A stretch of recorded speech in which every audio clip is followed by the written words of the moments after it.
দেখো বন্ধুরা, সিমের চপ বানাবো। দেখো বন্ধুরা, আমি সিমগুলো তুলে দুটো মুখ কেটে নিয়ে পরিষ্কার করে সিমটা আমি সিদ্ধ করে নিয়েছি।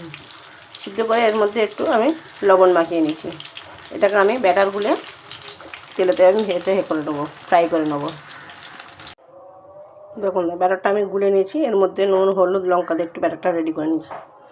দিয়ে দিচ্ছি বন্ধুরা সিমগুলো। দেখো কে কে সিমের চপ খেতে ভালোবাসো বলবে বন্ধুরা কমেন্টে।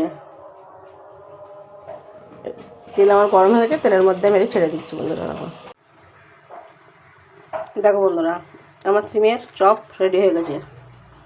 সন্ধ্যার দিনে বন্ধুরা এই শীতের সবজি রান্না তেলে ভাজা যাই করে খাবে বন্ধুরা, ভালো লাগে। দেখতে না সিমের চপটা কত সুন্দর, তার মচমচে সফট হয়েছে। দেখেছো? ভালো লাগলে বন্ধুরা লাইক শেয়ার কমেন্ট করবে বন্ধুরা। আল্লাহ হাফেজ।